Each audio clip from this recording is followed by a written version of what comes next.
High, আজকে সকালের নাস্তা হিসেবে রান্না করব খিচুড়ি।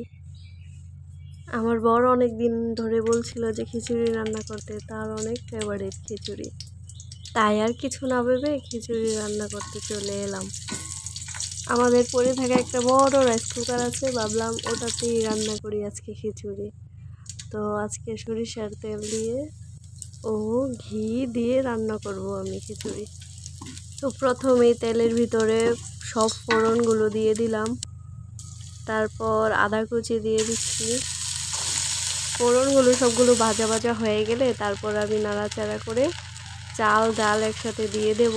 তারপর হলুদ, লবণ এগুলো দিয়ে একটু নেড়ে নেব, নেড়ে নিয়ে একটু ভাজা ভাজা করে নেব।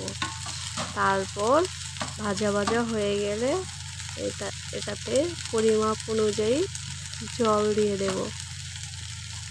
তো ভাজা ভাজা হয়ে গেছে, এখন আমি জল দিয়ে দেব। জল যতটুকু চাল দিয়েছি তার দ্বিগুণ জল দিতে হবে। জল দেওয়া হয়ে গেলে সব কিছু ভালো করে আরেকবার মিক্স করে দেব। তারপর একটা ঢাকনা দিয়ে ঢেকে দেব। ঢাকনা দিয়ে ঢেকে দেওয়ার পর আমার খিচুড়িটা ফুটে গেছে। তারপর আমি জিরে গুঁড়ো দিয়ে দেব। জিরে গুঁড়ো দিয়ে নেড়ে চেড়ে আরেকটু মিশিয়ে নেব।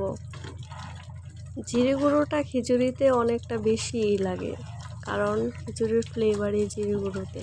জিরে গুঁড়োটা বেশি ইউজ করলে খিচুড়ির টেস্ট অনেক গুণ বেড়ে যায়। তারপর নাড়তে নাড়তে দেখি অনেকক্ষণ পরে খিচুড়িটা প্রায় হয়েই এসেছে। তারপর একটা বোলে সার্ভ করলাম লেবু